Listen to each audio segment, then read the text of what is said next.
চিকিৎসা ব্যবস্থাগুলো চালু রয়েছে সেগুলো কিন্তু আমরা এখন বাংলাদেশে করতে পারছি। একটা কুসংস্কার থাকে এবং এই বাত ব্যথা যে অনেকে বলে যে এটা সম্পূর্ণরূপে সেরে যায় না, তার একটা কারণ কিন্তু রোগী যদি বিলম্বে আসে 35 ঊর্ধ্ব থেকে, এরপরে যে কোনো বয়সে হতে পারে, আঘাতজনিত কারণে হতে পারে।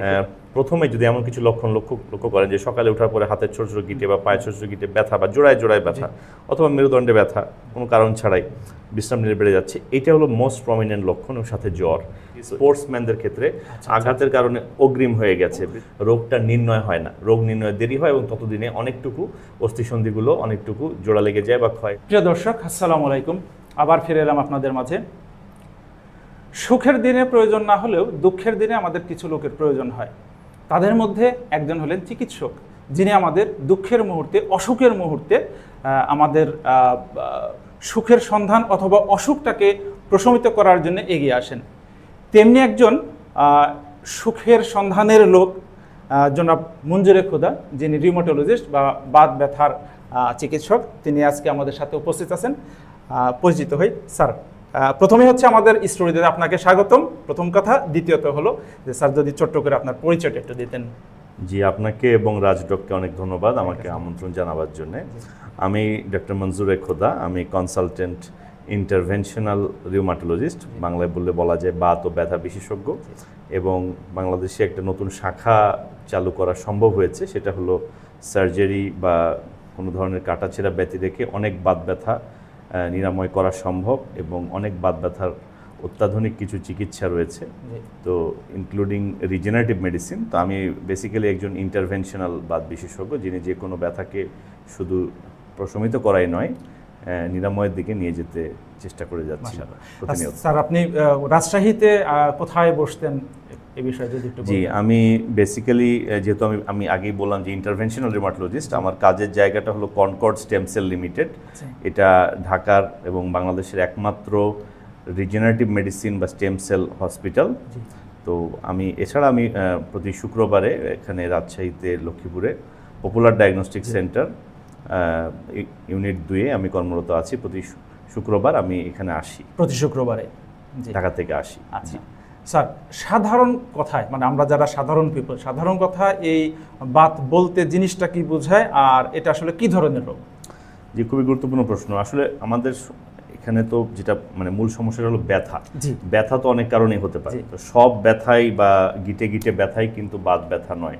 যেমন ধরুন যে আমরা যে অর্গানিক ব্যথাগুলোর কথা বলছি, আমরা কিছু আছে প্রদাহজনিত ব্যথা, যেটা মূলত অস্থিসন্ধিকে আক্রমণ করে। ঠিক আছে, তো এই যে ব্যথাগুলো, এছাড়াও কিন্তু আরও অন্য ধরনের ব্যথা আছে, যেমন ধরুন যে স্নায়বিক ব্যথা বা নিউরোলজিক্যাল কারণে আপনার ব্যথা হতে পারে। এছাড়া রক্তনালী ব্লকেজ থেকে আমরা বলি ভাস্কুলার পেন, রক্তনালী সংক্রান্ত ব্যথা হতে পারে। বাট আমরা বাত ব্যথা বলতে যেটা বোঝাই সেটা কিন্তু একটা অটো ইমিউন রোগ, অর্থাৎ শরীরের রোগ প্রতিরোধ ব্যবস্থার একটা ত্রুটি, যার ফলে শরীরের কিছু কোষ আছে, রক্তের কিছু কোষ আছে, যারা সাধারণত আমরা বাংলায় বললে এটা বলতে হয় ঘরের শত্রু বিভীষণ। আপনার নিজের বাসায় আপনি প্রহরী রেখেছেন আপনাকে রক্ষা করবার জন্য, কিন্তু প্রহরী নিজেই যদি আপনার অনিষ্ট করে বা চেষ্টা করে, অনুরূপ একটি ঘটনা আপনার রক্তের কিছু কোষ আপনার শরীরের বিরুদ্ধে কাজ করে এবং সেটি মূলত অস্থিসন্ধির বিপক্ষে, জয়েন্টের বিপক্ষে অ্যান্টিবডি উৎপাদনের মাধ্যমে জয়েন্টে প্রদাহ তৈরি করে এবং অস্থিসন্ধিতে তখন সেটা ব্যথা আকারে রোগীরা লক্ষণ আকারে প্রকাশ করে। এছাড়াও বাত ব্যথার সাথে কিন্তু বাত রোগগুলো জড়িত, যেমন ধরুন যে অনেকেই হয়তো জানা হয় না যে শুধুমাত্র ব্যথাই কি বাত রোগের একমাত্র লক্ষণ। ব্যথা ছাড়াও কিন্তু আরও কিছু বিচিত্র লক্ষণাদি বাত রোগের ক্ষেত্রে হয়ে থাকে।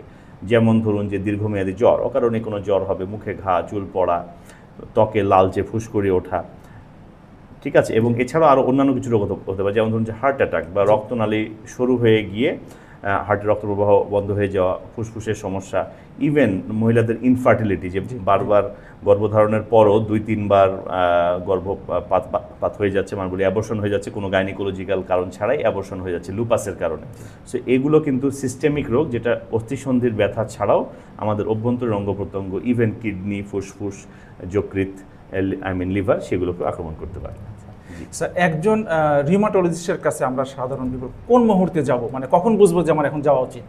জি, আমি আগেই বললাম যে যদি ব্যথার কিছু বিশেষ প্যাটার্ন আছে, যে ওগুলো যদি কেউ লক্ষ্য করেন, যেমন ধরুন যে এই ব্যথাগুলো যদি দেখা যায় যে বিশ্রাম নিলে বেড়ে যাচ্ছে এবং কাজ করলে, শরীর মুভমেন্ট করলে, এক্সারসাইজ করলে, পার্কে হাঁটলে বা জিম করলে যদি ব্যথাগুলো কমে যায় এবং বিশ্রাম নিলে সকালে ঘুম থেকে উঠবার পরে বা রাতে যদি ব্যথার মাত্রা বেড়ে যায় এবং এই ব্যথার সাথে যদি জ্বর এবং আরও কিছু লক্ষণ থাকে, আমি যেটা বললাম যে মুখে ঘা, চুল পড়া, গর্ভপাতের সমস্যা বা কিডনি দিয়ে প্রোটিন যাওয়া, ঠিক আছে, বা আপনার প্রস্রাবের সাথে রক্ত যাওয়া, ফুসফুসে রক্তপাত, ঠিক আছে, তো এই ধরনের অ্যাডিশনাল লক্ষণাদি যদি ব্যথার সাথে সংশ্লিষ্ট থাকে তবে সেটাকে আমরা সাধারণত রিউমাটোলজিক্যাল ডিজিজ বলে আমরা ধরে নিতে পারি এবং সেটি সন্দেহ করে একজন রিউমাটোলজিস্টের কাছে যাবেন। আবার ধরুন যে আরও কিছু বিষয় আছে, যেমন হচ্ছে আপনি একজন খেলতে গিয়ে আঘাত পেলেন, স্পোর্টস ইনজুরি বা কোনো একটা ধরেন যে কোনো একটা লিগামেন্ট বা কোনো একটা টেন্ডনে ইনজুরি হলো, সেটি সাধারণত বাত ব্যথার মধ্যে আসে না। আবার আরেকটি লক্ষণ আছে, সেটা হলো যে বয়সজনিত যে হাঁটুর ক্ষয় বা যে কোনো অস্থিসন্ধির ক্ষয়, ভেতরে তরল শুকিয়ে যাওয়া, আমরা বলি অস্টিওআর্থ্রাইটিস বা কার্টিলেজ ক্ষয়ে গেছে, এটাও কিন্তু বাত ব্যথার মধ্যে অন্তর্ভুক্ত, এটাকে বলে ক্ষয়বাত।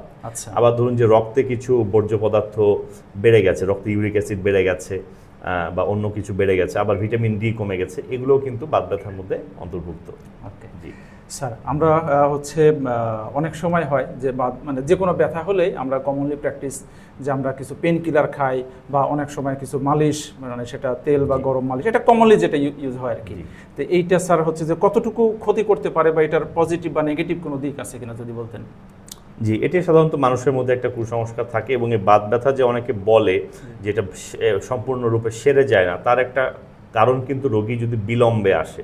তো অনেক ক্ষেত্রে রোগীরা ব্যথানাশক বড়ি বা দোকানে গিয়ে বা কোনো জিপির পরামর্শে বা ইভেন অনেক সময় গ্রামে পল্লী চিকিৎসকের পরামর্শে তারা ব্যথানাশক বড়ি, পেইন কিলার বা স্টিরয়েড এগুলো গ্রহণ করতে থাকে দীর্ঘমেয়াদীভাবে এবং রোগটা নির্ণয় হয় না, রোগ নির্ণয় দেরি হয় এবং ততদিনে অনেকটুকু অস্থিসন্ধিগুলো অনেকটুকু জোড়া লেগে যায় বা ক্ষয় হয়ে গিয়ে থাকে। সেক্ষেত্রে কিন্তু বাত ব্যথায় তখন সফলতার হারটা রোগ অবশ্যই নির্ণয় হবে, বাট সফলতার হারটা কমে যায়। এই জন্য ওনারা যদি প্রথমে যদি এমন কিছু লক্ষ্য করেন যে সকালে ওঠার পরে হাতের ছোট ছোট গিটে বা পায়ের ছোট ছোট গিটে ব্যথা বা জোড়ায় জোড়ায় ব্যথা অথবা মেরুদণ্ডে ব্যথা কোনো কারণ ছাড়াই বিশ্রাম নিলে বেড়ে যাচ্ছে, এটা হলো মোস্ট প্রমিনেন্ট লক্ষণ, ওর সাথে জ্বর।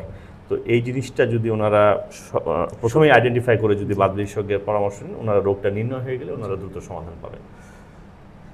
যারা বাত ব্যথা আক্রান্ত, তো তাদের জন্য স্যার নিশ্চয়ই এখন আধুনিক মানে মডার্ন ট্রিটমেন্ট তো চলে এসছে। জি, তো এই বিষয়ে স্যার একটু মানে একটা দিক নির্দেশনা ডিটেইলস একটু বলতেন। খুব ভালো বলেছেন। আমরা যেটা বলছিলাম যে বাতের মূলত দুইটা মেজর সেক্টর নিয়ে আমরা কাজ করছি আধুনিক চিকিৎসা ক্ষেত্রে। একটা হলো রোগ প্রতিরোধ ব্যবস্থার যে ত্রুটি, যার ফলে আপনার নিজের ইমিউন সিস্টেম নিজের বিরুদ্ধেই কাজ করে এবং অস্থিসন্ধিগুলোকে আক্রমণ করে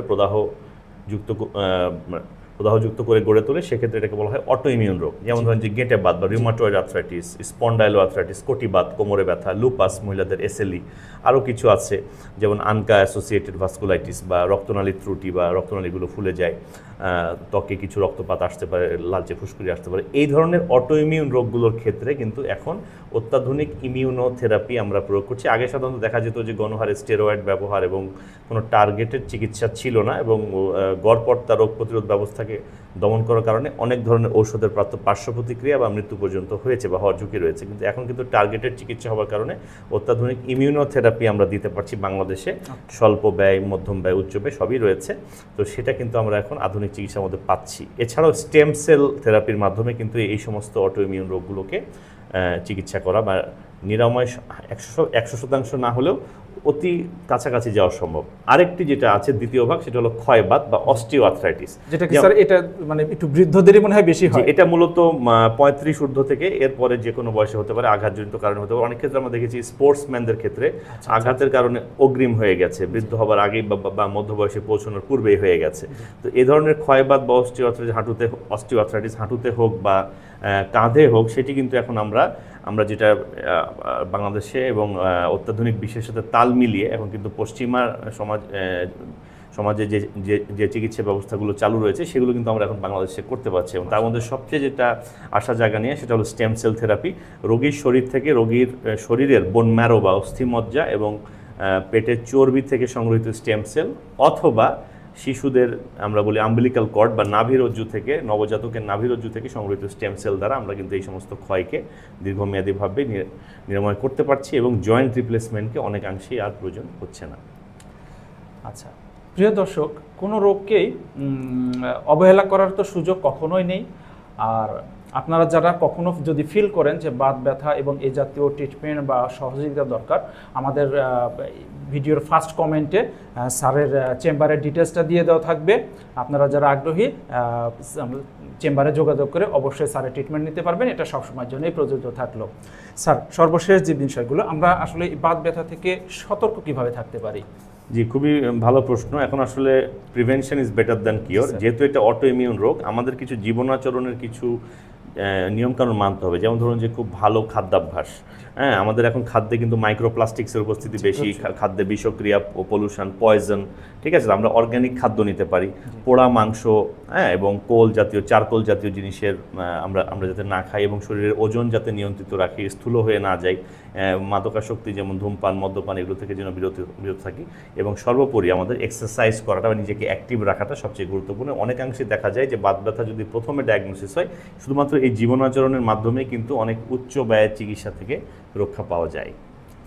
জি, প্রিয় দর্শক, prevention is better then cure. আপনি রোগে পড়ার থেকে আগে থেকেই প্রস্তুতি নেন যেন রোগে পড়তে না হয়। মানে ডাক্তার চিকিৎসার জন্য আসে, কিন্তু ডাক্তারের কাছে না যাওয়াটাই ভালো, তাই তো স্যার? সেটাই বেশি ভালো, বিপদে না পড়লে সেটাই। আর যদি অ্যাক্সিডেন্টলি মানুষ ইচ্ছা করে বিপদে পড়তে চায় না, পড়লে তারা আছেন আমাদের পাশে। ভিডিওটি যদি ভালো লেগে থাকে, তথ্যমূলক ভিডিও যদি আপনার কাজে লাগে, তাহলে লাইক এবং কমেন্ট করবেন। আর যদি অন্য কারোর কাজে লাগে বলে আপনি মনে করেন, শেয়ার করে দিবেন। আর সর্বোপরি আবারও বলছি, স্যারের চেম্বারের ঠিকানা এবং বিস্তারিত তথ্য আমাদের ভিডিওর ফার্স্ট কমেন্টে দেওয়া থাকবে। আপনারা প্রয়োজন মতো স্যারের সাথে যোগাযোগ করে নিতে পারবেন, বা তার চিকিৎসার প্রয়োজন হলে তার সেবা নিতে পারবেন। ভালো থাকুন, সুস্থ থাকুন প্রিয় দর্শক।